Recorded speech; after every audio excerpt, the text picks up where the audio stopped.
Hello, beautiful and awakened souls, and welcome to another episode of the Awakened Souls podcast. I'm your host, Devin Brown, Kundalini activator, spiritual guide, mentor, and as always, hopefully just a very good source of entertainment for you. I am going to be broaching the subject that I have never talked about before. However, it is a subject that has most definitely been talked about a lot. And I mean, there's so many podcasts about this, but I appreciate you listening to me. We are going to talk about romantic relationships while you are on a spiritual path to ascension. And it is one of those things that is so important to understand that you have got to get the American dream, so to speak, the worldly template out of your brain when you are doing an ascension journey, when you are doing a healing journey. But like, there's also the twin flame concept that has been taken and twisted so much that it's been turned into a very toxic dynamic of codependent, chasing, narcissistic, running and using. And I am not here for that. Like, for those of you who do not know, I am in a relationship. I started a relationship very soon after I left my ex-husband, and it is one of those things that I have no regrets for the timing. I think I was ready. I knew exactly what I didn't want and was ready to pursue what I wanted. However, moving forward and deeply into that healing, the only way it was willing to work was, one, I was ready to be fully authentic. I was ready to be fully myself, and I was ready to show up for myself. And two, I was not willing to compromise my healing for anyone. Not a single person. And every single time I began to have moments where I would fall back into patterns that were unhealthy or losing myself or codependence, I was with someone who would call me on it, who would tell me, why are you acting this way? Or I don't like when you do X, Y, or Z. Like, there was no guessing what each other was thinking. There was no guessing where each other was coming from. It was open communication from the beginning. However, we are taught not to do that until we really know someone. We're taught not to put ourselves forward until we win their hearts first. But why do you want to be with someone who doesn't know the real you? Why do you want to be with someone who isn't with you? So one of the things that is so important when you begin dating, when you begin entering romantic relationships, when you begin moving forward into trying to find either a partner that is more of a match for you, or a partner who will help lift you up, or a partner who is going to grow with you, or maybe you have grown, you're where you want to be, and now you are ready to enter that dating field again. It is time to start being very true to ourselves. What do you want? What are your compromises? Where is your, I absolutely feel this is a deal breaker, lines in the sand? Like, there are times when those lines may end up changing over time. And it's time for you to revisit the conversation. Like, open communication, continual communication is 100% the key. But the biggest key is not to deny yourself your growth, not to compromise your wants, desires, and needs, not to stop pursuing your joy in pursuit of somebody else's joy. One of the things I noticed consistently, it was a consistent pattern that I noticed, was whenever I stopped pursuing my hobbies, I stopped pursuing the things that made me happy, to spend more time with my partner, to spend more time doing things collectively together, because he was super busy. If I wanted to spend time with him, like, I needed to go and like work on a project with him, or I needed to do this, and this is his job. Like, I understand that's totally fine. And I began to sacrifice some of the things that I wanted to do in order to just be time with him or spend time with him. But I was beginning to get resentful, and I began to notice there was an imbalance in the situation. Like, I needed to put myself first. I needed to put my needs first, and I needed to put my joy first. And that when I started doing that, that's when the relationship always ended up back on like a little bit more of a secure place for myself. Like, and I'm not saying the relationship was never rocky. It wasn't like falling apart. It wasn't anything like that. That's not what I mean. But what I mean is it allowed me to feel in balance with myself, embracing my divine feminine, embracing who I am, and not giving heed to other people. Now, there's some of you this isn't a struggle for you. I'm talking more to the people who come from codependence, who come from anxious attachments. You are taught from the beginning that your needs don't matter, that you put other people first, that you seek after what other people want and what other people like. I've talked about this in past episodes, but I look back before I was healed. I look back on my codependent self and the things that I truly thought that I liked and the things that I enjoyed doing with my ex-husband in order to spend time with him. I have zero interest in those things now. I'm disgusted at some of the things I wanted to do or liked to do. And I also just am very surprised to find that there are things that I didn't want to do that I absolutely love doing. And it's one of those things that one, depends on the company you keep, but two, it depends on you being able to be free to make your own choices. So as you begin to enter the dating world, the first thing that I have to state is it takes about 3 months for someone to truly be able to show you who they are and to do it in a way that is open and is communicable and is free. It takes 3 months. People can only hide themselves for about 3 months. And I know there's some people out there who are like, oh, I'm wise to this, so I wait past 3 months. But really, a circumstance, a situation is going to come up where you are going to lose your temper, you're going to have this or that happen. And it kind of shows you how that person is going to be a little bit. Doesn't mean, oh, they're always going to respond this way, but it does give you an idea of who they are as a person. So keep that in mind when you are entering the dating world. You need to truly get to know that person. But it's also the biggest part is to just be true to yourself by putting yourself first, putting your needs first. One of the first conversations that I think people should have when they start is, do you think you want to have kids? And I was talking with a platonic guy friend of mine about this, and he was like, well, why on earth would that be one of the first questions that you ask? And I was like, well, I mean, think about it. For me, getting a little personal here, I've had a hysterectomy. One of the first things I told my now partner when we were friends before we passed into romantic, but one of the first things I told him was, well, if you truly are interested in dating me, you need to know there are no more children in my future. It's not something I want. But even if I were to change my mind on the want, it's not something I can give you. So you need to know this before you even decide if you want a relationship with me. And it's one of those things you need to be true about your wants. And I mean really true about your wants. Not, oh, well, I'm afraid if I tell this person this is how I feel, then they're going to back away. It means they're not for you.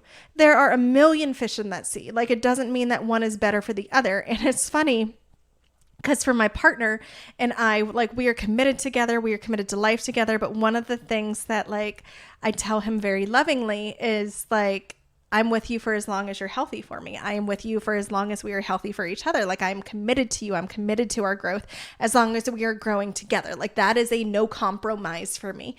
I will never get stuck back into a situation or into a circumstance where I am denying my own growth. I am denying moving forward in the way that I feel like I am meant to move forward for the benefit of other people. That is what I was raised to do since I was little in a very fundamentalist Christian background. It is something that I will never give face to in my life.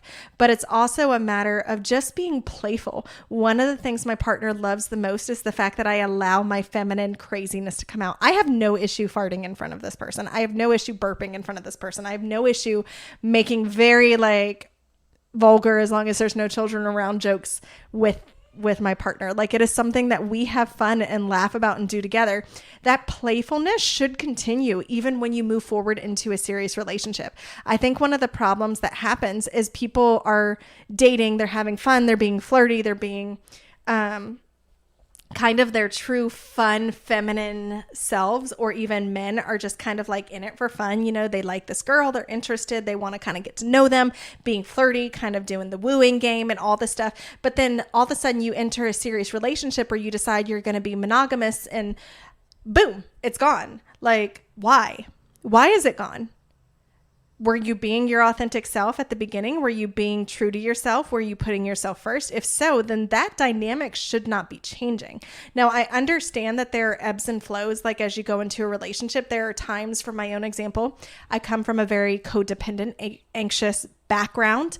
And there are times when I have to stop and really look at the situation because I'm feeling insecure. I'm feeling lack of connection. I'm feeling this or I'm feeling that. And I have to look back, and 9 times out of 10, it's something that I am lacking in doing for myself because I'm looking for the answers in him versus within myself. So you have to find your joy within yourself and just be compatible with that person as they find their joy. That is the best way to go about a romantic relationship as you are ascending and as you are healing. It's moving forward. It's knowing you both have the answers for yourself inside of yourself. He doesn't have the answers for me inside of himself.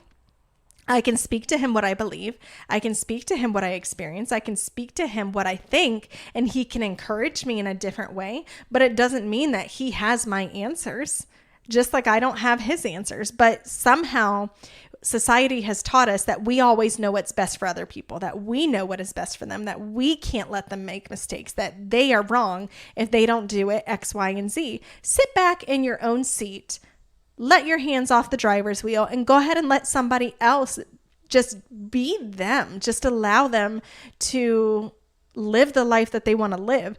That being said, this should move forward when you guys move in together. When you, if you move in together, it should move forward. If you get married, if you have kids, like you guys should each be focusing on your own well-being, on your own self, being true to yourself, not denying your needs, not being open and vocal about what you need, not being compromising on things because you are afraid that that person is going to walk away. This is kind of a funny story, but one of the things I remember, like when the first time my now partner had tried to kiss me, like I just wasn't quite ready for it. Like we were dating, like I knew like this was somebody who I thought I had an interest in, and it was just, he leaned in to kiss me and I just held my hand up in between our mouths and I was just like, I'm sorry, I'm not ready for that yet. Like as much as I really like you and I'm enjoying kind of like entering this realm again, like I'm not ready for this. And it was kind of one of those, like, I just look back and I laugh and we make jokes about it because he ended up kissing my hand instead of kissing me. But I was true to myself. I wasn't afraid that this guy who was pursuing like a newly separated woman was suddenly going to like disappear. No, like I knew that if he disappeared because of that, then he wasn't for me. Like abso-fucking-lutely not. Like, and I knew that my worth and my value was going to be worth the wait no matter how long I made him wait. And it is one of those situations, like, you know your own worth. Do not compromise your worth because you are afraid of rejection. Do not compromise your worth because you are afraid and have been listening to the lies that you are not good enough, have been listening to the lies that you're only good if you do X, Y, and Z, that, well, all women do this. This is normal. Like one of the things that I gave into so many times in past relationships was being told, well, this is normal. Well, this is how women are supposed to act. Well, this is normal for guys. Everybody does this. Like, no, they don't. I was just so unhealed that I was with the type of guys that always did that. Or I was so unhealed that I was with the type of people that always did that. And I'm not talking about just relationships. Like I'm one of those, like, I'll be honest, I've had 2 romantic relationships my entire life, but I'm talking about even witnessing like parental figures or authority figures or teachers or church people who were intimately a part of my life, like seeing the same controls, the same manipulation, the same, like misogynistic nastiness come out. Like well, this is how it's supposed to be for men. This is how it's supposed to be for women. That's kind of what I'm referring to at this point. Like, stop gaslighting yourself. Stop. And I'm talking to guys too. Stop gaslighting yourself into believing that no one will ever love you. Stop gaslighting yourself into believing that in order to find love, you have to act X, Y, and Z. What you need to do is figure out who you are. Pursue yourself. Give yourself the same amount of love, the same amount of attention, the same amount of freedom.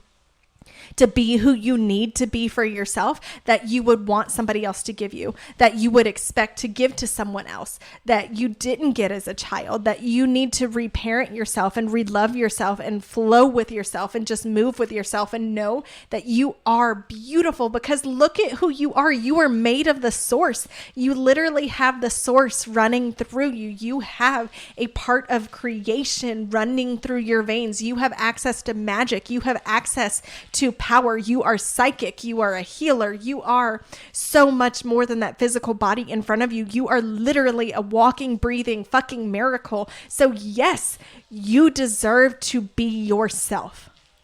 And anyone who tries to tell you that yourself is not good enough does not deserve access to your energy. And I will say that again, anyone, I don't care if it's your family, I don't care if it's your friends, I don't care if it's your religious group, I don't care if it's a teacher, I don't care if it's your children, I don't care who it is, anyone who treats you in a way that makes you feel inferior, that tries to pull you down, that tries to make you think that you are less than, they do not deserve access to your energy. And there is this sick idea out there that for some reason we have to give it to certain people. Maybe it's because they're blood. Maybe it's because they raised us. Maybe it's because they gave us so much. Maybe it's because, well, now they're changed. Like, no. People can change 100%, and then you can figure out a new dynamic in that relationship to take place, but it has to be a give and take. It has to be both willing to put the work in and both willing to listen, but also not just listen, but respect the boundaries of the other person. If the other person doesn't want to talk to you about something, if the other person doesn't feel safe enough to talk to you about a situation, then it's a matter of respecting that and moving forward. Like, I don't know everything about my partner.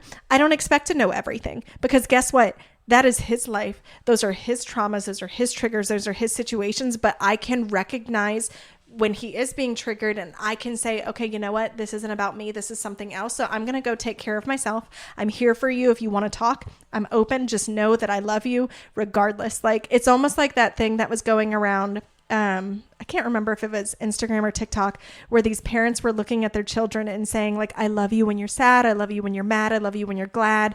I love you when you're happy. Mommy loves you all the time. Like, our romantic partners kind of would love to hear that.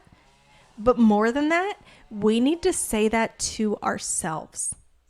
Devin, even when you're in a bad mood, you're still awesome. Even when you're angry, you're still awesome. Even when you make mistakes, you are still that walking miracle. Even when you don't act in the way that you want to act, you can choose to do better next time. It is a matter of showing that same love that we would give to our kids, that we wanted as children. We need to show that same love to ourselves. And by doing that, when you show up for a romantic relationship, you're going to naturally set the boundaries that need to be set. You're going to naturally set the boundaries there that need to take place. And you are going to be able to say, no, this isn't for me. And you're going to be able to kind of put a wall there and say, like, I'm not doing this. And it's kind of one of the most amazing things in the world when you are able to sit back and just realize that you are happy in a relationship because you can be your authentic self. And there are ebbs and flows because we are here for a human experience. We do have moments of being triggered. We do have moments of falling backwards. And we are just like moving into this space and moving into this time frame where, yeah, it's not always going to feel good being authentic. It's not always going to feel like we can be authentic. It's going to be recognizing like we don't feel safe to be authentic. But then it's a matter of going back and stating, okay, why am I feeling this way? Like, as an example, if I feel disconnected from my partner, if I feel like I have my anxiety raising where I'm feeling rejection or I'm feeling afraid of abandonment, I can sit there and say, okay, what in their actions has shown me that they want to abandon me? And most of the time, actually all the time, not a single thing has shown me that. It's more just my own thoughts, my own interpretation of an experience, my own fear of abandonment and resentment. So like, as you do your deep inner work, as you do your deep inner healing, continue to move forward, continue to know that you are worthy of every single ounce of love. You are worthy of self-love. You are worthy to pursue your dreams, and know it is never too late. It is never too late to change your mind. It is never too late to change and become the person that you want to become. Never. part of that is taking responsibility for who you were. Part of that is taking responsibility for the dynamics that you let in. Part of that is taking responsibility for the choices that you make going forward, because you can't control anybody else. You can't control your romantic partners, but you can control yourself. So as you move forward into romantic relationships, like, just know that the best gift you can give yourself is to put yourself first. The best thing you can do for yourself is find your joy. The best thing you can do for yourself is have your partner not be your everything. Have friends outside of your partner. Have hobbies outside of your partner. Have interests outside of your partner that can fill your cup up too, because one, that takes the pressure off of them. Two, it brings other avenues of fulfillment and joy within you. But three, it also helps you to remember how fucking amazing you are without needing to hear it from one single person. It takes your power back. And I hope to all, like, everyone listening, that you just truly understand how beautiful you are, how amazing you are. And even if you are in a relationship already and you state, well, I feel like I've already lost all this, I feel like I haven't been doing this, it's not too late. You can go back in the middle of a romantic relationship and you can say, okay, I'm going to start putting myself first. I'm going to start moving forward. I'm going to start being who I need to be. And you're going to know if that relationship is meant for success or if it's meant for failure. One of the situations I had with my ex-husband was when I finally started putting myself first and I started actually doing things for myself.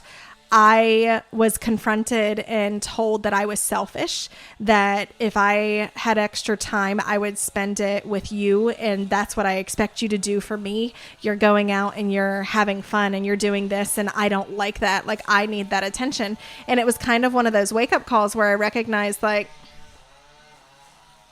this means that I can't have any interests or life as if it affects the attention that I would give this person. No, that's not okay. Like, I'm not up for enmeshment, not anymore.